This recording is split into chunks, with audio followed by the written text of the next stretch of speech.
Iran supreme leader Ayatollah Ali ఖమేనీకి Saddam హుస్సేన్కు పట్టిన గతే పట్టబోతోందా?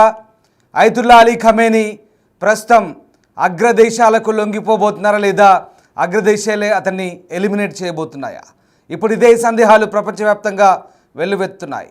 అయితే సైనిక పాలన దిశగా ఇరాన్ వెళ్ళబోతున్నట్టుగా తెలుస్తోంది. ఇప్పటికే ఇరాన్ సుప్రీం లీడర్ ఖమేనీ బంకర్లోకి వెళ్లారు. ఓవైపు అమెరికా అలాగే ఇజ్రాయెల్ నిఘా సంస్థలు అతన్ని వెంటాడుతున్నాయి. తన జాడ తెలియకుండా ఖమేనీ జాగ్రత్త పడుతున్నట్టుగా తెలుస్తోంది. అయినా ఖమేనీని నిఘా వర్గాలు వెంటాడుతున్నాయి. నార్త్ ఈస్ట్ టెహ్రాన్ వైపు బంకర్లో ఖమేనీ ఉన్నట్టుగా గుర్తించినట్టుగా తెలుస్తోంది. కొడుకు ముజ్తాబాతో పాటు కుటుంబ సభ్యులను తీసుకొని బంకర్లోకి ఖమేనీ వెళ్ళినట్టుగా తెలుస్తోంది. మిలిటరీ అధికారాలన్నీ ఐఆర్జీసీకి అప్పగించినట్టుగా సమాచారం. ఇజ్రాయెల్ దాడుల నేపథ్యంలో అధికారాలను supreme council of the Iran మిలిటరీకి అప్పజెప్పినట్టుగా తెలుస్తోంది. ఇస్లామిక్ రెవల్యూషనరీ గార్డ్స్ కార్ప్స్కి ఖమేనీ మరిన్ని బాధ్యతలు ఇచ్చినట్టుగా తెలుస్తుంది. ఈ నేపథ్యంలో ఖమేనీ భద్రతకు సంబంధించే ప్రస్తుతం ఆసక్తికర చర్చ జరుగుతుంది. ఇంతకీ అయతుల్లా అలీ ఖమేనీ బతికే ఉన్నాడా లేదా బంకర్లో ఉండి పరిపాలన సాగిస్తున్నాడా? ప్రస్తుతం ఇక తమకు ఓపిక నశించింది, ఖమేనీ లొంగిపోవాలంటూ అమెరికన్ ప్రెసిడెంట్ డొనాల్డ్ ట్రంప్ హెచ్చరికలు జారీ చేస్తున్నారు. అంతేకాదు ఖమేనీ ఎక్కడ దాక్కున్నాడో కూడా తమకు తెలుసంటూ మర్యాదగా లొంగిపోమంటూ ట్రంప్ వార్నింగ్ ఇస్తున్న నేపథ్యంలో ఇక అంతే ధీటుగా అటు ఖమేనీ కూడా స్పందించారు. ఆల్రెడీ యుద్ధం మొదలైంది, కాచుకో అంటూ ఖమేనీ కూడా ఎక్స్లో స్పందించారు. మరోవైపు ఇటు ఇజ్రాయెల్పై భారీ దాడులు కూడా మళ్ళీ ఇరాన్ తెగబడుతోంది. ఇరువైపులా దాడులు కొనసాగుతున్నాయి. ఈసారి ఏకంగా ఇరాన్ ఇజ్రాయెల్పై భారీ క్షిపణులను వదులుతోంది. హైపర్సానిక్ క్షిపణులను ఇరాన్పై దాడి చేస్తుంది. దీంతో ఒక్కసారిగా ఇజ్రాయెల్ కూడా వాటిని ఎదుర్కోలేని పరిస్థితి కనబడుతోంది. ఈ నేపథ్యంలోనే ఇరాన్ ఇజ్రాయెల్ మధ్య పరస్పరం భీకర యుద్ధం కొనసాగుతుంది. ఏకంగా ఇరాన్ వదిలిన మిస్సైళ్ల దాడిలో ఇజ్రాయెల్ యొక్క మొసాద్ ప్రధాన కార్యాలయం టెల్ అవీవ్లో ధ్వంసమైందంటే ఇరాన్ కూడా ఏ స్థాయిలో ఇక్కడ దాడులకు దిగుతుందో మనకు కనబడుతోంది. ఈ నేపథ్యంలోనే ఇక వార్లోకి ఖచ్చితంగా అమెరికా దిగబోతుందని సంకేతాలు కూడా వెలువడుతున్నాయి. అమెరికా అధ్యక్షుడు వరుస ట్వీట్లో ఇదే అంశానికి బలం చేకూరుస్తున్నాయి. ఎక్కడున్నా మర్యాదగా లొంగిపోమంటూ ఇరాన్ సుప్రీం లీడర్ని హెచ్చరిస్తున్నారు. అంతేకాదు ఇక మా ఓపిక నశించేదాకా చూడొద్దంటూ కూడా ఇరాన్కు గట్టి హెచ్చరికలు పంపుతున్న పరిస్థితి. ఇప్పటికే అటు అమెరికాకు చెందినటువంటి సైనిక పటాలమంతా కూడా ఇరాన్ వైపు వెళ్తున్నట్టుగా తెలుస్తోంది. బ్రిటన్కి సంబంధించినటువంటి సైనిక సామర్థ్యం కూడా ఇటు ఇజ్రాయెల్ వైపు మోహరించారు. ఇజ్రాయెల్కి అనుకూలంగా బ్రిటన్కి సంబంధించినటువంటి యుద్ధ నౌకలు కూడా ఇప్పటికే బయలుదేరాయి. పశ్చిమ దేశాలు కూడా ఇండైరెక్ట్గా మద్దతు పలుకుతున్నాయి, వెనకాల నడిపిస్తున్నాయి. అలాగే G7 దేశాలన్నీ కూడా ఇజ్రాయెల్కి ఓటు వేశాయి. ఈ నేపథ్యంలో ఇక ఇరాన్ 30 దాడి తప్పదా అనే వార్తలు వినిపిస్తున్నాయి. అదే కనుక జరిగితే భారీ యుద్ధమే సంభవించే అవకాశాలు కనిపిస్తున్నాయి. ఈ నేపథ్యంలో ఇరాన్ కూడా అంతే ధీటుగా స్పందించే అవకాశాలు కనిపిస్తున్నాయి. ఇరాన్ దగ్గర కూడా భారీ స్థాయిలో మిస్సైళ్ళు, భారీ సంఖ్యలో డ్రోన్లు, మిస్సైళ్ళు కూడా ఉన్న నేపథ్యంలో ఇక యుద్ధం ఎంత తీవ్రంగా ఉంటుందో, ఎంతటి భారీ యుద్ధంగా పరిణమిస్తుందనేది ప్రస్తుతం ఆసక్తికరంగా మారుతున్న పరిస్థితి. అయితే ఈ నేపథ్యంలోనే ఇక యుద్ధ తీవ్రత పెరిగే అవకాశం ఉంది. తనను ఖచ్చితంగా వెంటాడి వేటాడి చంపే అవకాశం ఉంది, లేదా యుద్ధ ఖైదీగా పట్టుకునే ఛాన్స్ ఉన్న నేపథ్యంలో Iran supreme leader Ayatollah Ali Khamenei ఏకంగా కుటుంబంతో సహా అక్కడి నుంచి టెహ్రాన్ నుంచి సురక్షిత ప్రాంతానికి వెళ్ళి తలదాచుకుంటున్నట్టుగా తెలుస్తుంది. ముఖ్యంగా మొనీరియా ప్రాంతంలో ఆయన ఉంటారు. ఆ ప్రాంతంలో, ఆ నివాసాన్ని సమయంలో ఇప్పటికే బాంబుల దాడి జరిగింది, బాంబుల వర్షం కురిసింది. అటు నుంచి లావిజాన్ ప్రాంతానికి వెళ్ళినట్టుగా తెలుస్తుంది.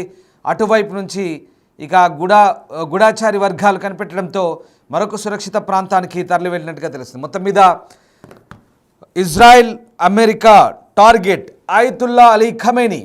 Ayatollah Ali Khamenei Iran supreme లీడర్ని ఎలిమినేట్ చేస్తే మొత్తం వ్యవహారం సద్దుమరుగుతుందంటూ అమెరికా అలాగే ఇజ్రాయెల్ భావిస్తోంది. ఈ నేపథ్యంలో ఇక సుప్రీం లీడర్ టార్గెట్గానే ప్రస్తుతం ఈ దేశాలు ముందడుగు వేసే అవకాశం కనిపిస్తోంది. ఇక అమెరికా అధ్యక్షుడు డొనాల్డ్ ట్రంప్ చేసిన సంచలన వ్యాఖ్యలైతే ప్రస్తుతం రాజకీయ చర్చకు కారణమవుతున్నాయి. ముఖ్యంగా ఇరాన్ సుప్రీం లీడర్ ఎక్కడ దాక్కున్నారో తమకు తెలుసంటూ అతన్ని చంపడం పెద్ద పనేం కాదంటూ ట్రంప్ వ్యాఖ్యానించగా ఖమేనీ భద్రత, ఆయన వారసత్వంపై కూడా పెద్ద ఎత్తున ఇప్పుడు ప్రశ్నలు వస్తున్నాయి. ముఖ్యంగా ఈ యుద్ధంలో అంటే ఇటు అమెరికా చేతిలో కానీ అటు ఇజ్రాయెల్ చేతిలో కానీ ఖమేనీ హతమైతే ఇరాన్ పాలనా పగ్గాలు ఎవరు చేపడతారనే ప్రశ్న ప్రస్తుతం తెరపైకి వస్తోంది. ఇరాన్లో తెర వెనుక సుప్రీం లీడర్ వారసత్వ పోరు తీవ్రంగా సాగుతున్నట్లు అంతర్జాతీయ దౌత్య వర్గాలు కూడా నివేదిస్తున్నాయి. మరి ఖమేనీ తర్వాత ఈ కీలక పదవిని దక్కించుకోవాలని ఎవరు చూస్తున్నారు? చివరికి ఎవరికి అవకాశం దక్కబోతోంది? అంతకంటే ముందు ఒక్కసారి దాడికి సంబంధించిన దృశ్యాలు, వాటి శబ్దాలు మీరే వినండి.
రైట్, చూసారుగా భారీ దాడులు కొనసాగుతున్నాయి. ఇక ఖమేనీ వారసత్వం గురించే ప్రస్తుతం ఆసక్తికర చర్చ.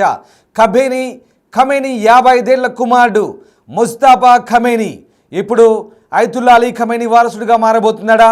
ఇతను మధ్యస్థాయి నాయకుడిగా చెప్తున్నారు. మతానికి సంబంధించిన అంశాల్లో పట్టుంది. అలాగే తెర వెనుక రాజకీయ భద్రతాపరమైనటువంటి అంతర్గత వ్యవహారాలను కూడా చక్కదిద్దుతారంటూ పేరుంది. ఈయన ఖమేనీ వారసుడిగా ప్రస్తుతం ప్రచారం జరుగుతుంది. ఈయనతో పాటు మరొక 4-5 కీలక నేతల పేర్లు కూడా ఇరాన్లో వినిపిస్తున్నాయి ప్రస్తుతం.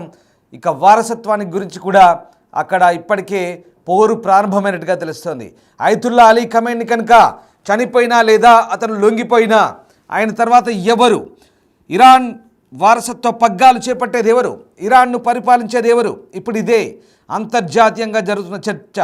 ముస్తాఫా ఖమేనీ, ఈయన ఖమేనీకి పెద్ద కుమారుడు, 55 ఏళ్ల కుమారుడు. ఈయన మధ్యస్థాయి మత నాయకుడు అయినప్పటికీ కూడా ఇరాన్ భద్రతా రాజకీయ వ్యవహారాలను తెర వెనుక నుంచి సమన్వయం చేయడంలో కీలక పాత్ర పోషిస్తారు. సుప్రీం లీడర్ కార్యాలయంలో రాజకీయ భద్రతా వ్యవహారాల డిప్యూటీగా అలీ అస్గర్ హెజాబీ కూడా పనిచేస్తున్నారు. ఈయనకు కూడా దేశ భద్రతా కార్యకలాపాలు, నిఘా వ్యవస్థపై గణనీయ ప్రభావం, పర్యవేక్షణ ఉంది. ఇక మరొక పేరు మహమ్మద్ గోల్పాయోగని. ఖమేనీ కార్యాలయంలో దీర్ఘకాలంగా పనిచేస్తున్నటువంటి వ్యక్తి మొహమ్మద్ గోల్పాయగాని. ఇతను ప్రధాన కార్యదర్శిగా ఉన్నారు. ఈయనకు వ్యవస్థపై లోతైన జ్ఞానంతో పాటు ఖమేనీ పట్ల అపారమైన విధేయత ఉంది. ఇక అలీ అక్బర్ వెలాయతీ, ఇరాన్ మాజీ విదేశాంగ మంత్రి, ఖమేనీకి విదేశాంగ వ్యవహారాలపై సీనియర్ సలహాదారు. ఈయనకు మతపరమైన జ్ఞానం ఉంది, ప్రభుత్వ స్థాయిలో విస్తృత అనుభవం. ఈ రెండు ఉన్నాయి.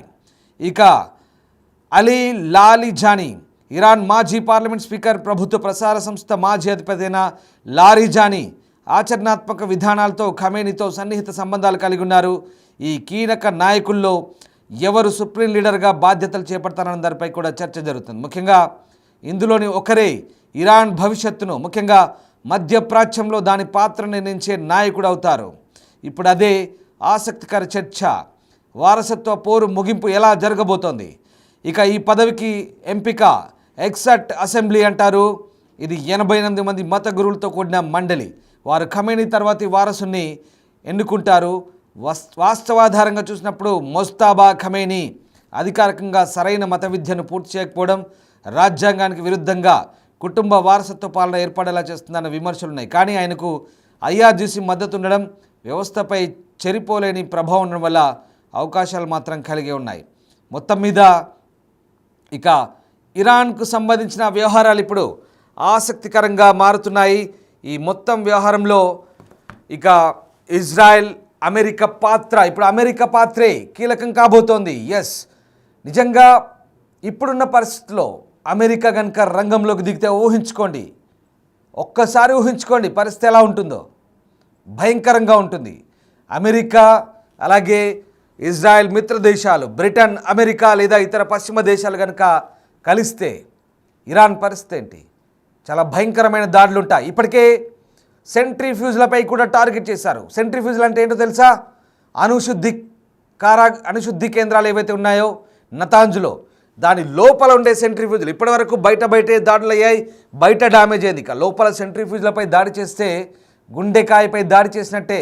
ఎస్, సెంట్రిఫ్యూజ్లపై దాడి చేస్తే ఇక ఆ అణ్వాయుధాలకు సంబంధించినటువంటి నిల్వలు ఏదైతే ఉన్నాయో, యురేనియం కావచ్చు, ఆ ఆయుధాలు తయారు చేసినటువంటి నిల్వలు యురేనియం కావచ్చు, ఫ్లోరిన్ కావచ్చు, ఇవి రెండు కలిస్తే హెక్సాఫ్లోరిన్ అవుతుంది. ఈ హెక్సాఫ్లోరిన్ ఈ రెండు కలిసి లీక్ అయి బయటకు వస్తే ఇక వినాశనమే. ఇది నా నోట్తో చెప్పడం కాదు, ఇది చాలా భయంకరమైన పరిస్థితి.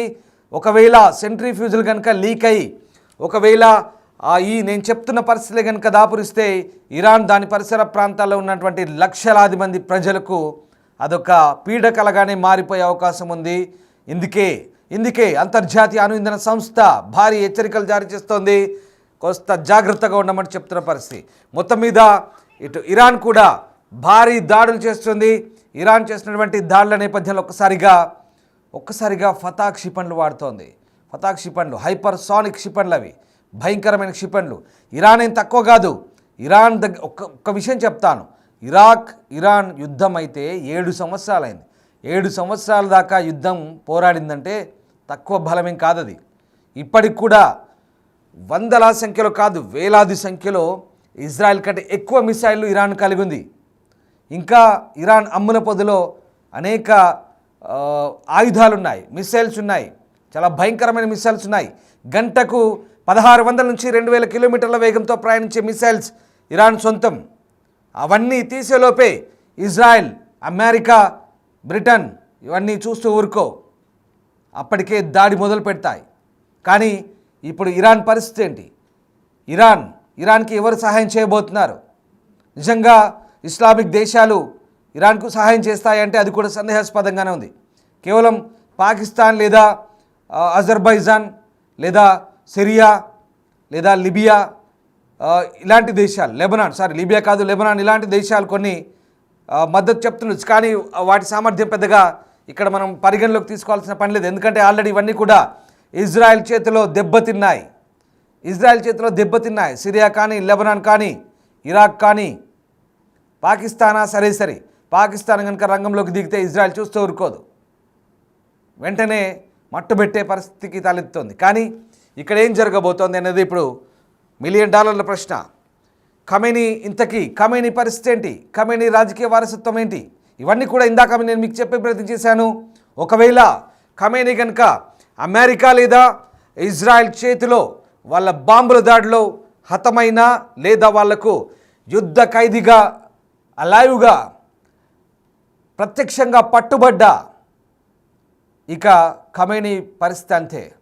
ఖమేనీకి 2 దారులున్నాయి, లొంగిపోవడమా లేదా చనిపోవడమా. ఇది అమెరికా చెప్తోంది. అమెరికా హెచ్చరికలు ఇవి. అమెరికా ప్రెసిడెంట్ డొనాల్డ్ ట్రంప్ వరుస హెచ్చరికలు జారీ చేస్తున్నారు. G7 దేశాల నుంచి అమెరికన్ ప్రెసిడెంట్ ఎందుకు వెళ్ళాడు? చాలామంది ఏదేదో శాంతి చర్చల కోసం, ఇజ్రాయెల్ ఇరాన్ మధ్య శాంతి చర్చలు నడపడానికి వెళ్ళాడంటూ ఫ్రాన్స్ అధ్యక్షుడు మెక్రాన్ చెప్తే ప్రెసిడెంట్ ఏమన్నాడు? డొనాల్డ్ ట్రంప్ మెక్రాన్ ఈ మధ్య కాస్త హైలైట్ అవ్వడానికి ట్రై చేస్తున్నాడు, మెక్రాన్ చెప్పాయని పనికిమాలిన మాట్లాడినాడు. అంటే దీని అర్థం ఏంటి? శాంతి చర్చలకు నేనేం దిగట్లేదు, నేను వెళ్ళిందే ఇంకా గట్టిగా వ్యవహారాన్ని ఆటకెక్కించడానికి, రక్తి కట్టించడానికే వెళ్ళానంటుగా చెప్తున్నాడు. అదే జరగబోతుంది. సిచ్యువేషన్ వార్ రూమ్ అది అమెరికాలో చాలా రోజుల తర్వాత ఇప్పుడు ఆ సిచ్యువేషన్ రూమ్ని ఓపెన్ చేశారు. సరిగ్గా వైట్ హౌస్లో ఉండేటువంటి లెఫ్ట్ వింగ్లో ఉండేటువంటి సిచ్యువేషన్ రూమ్.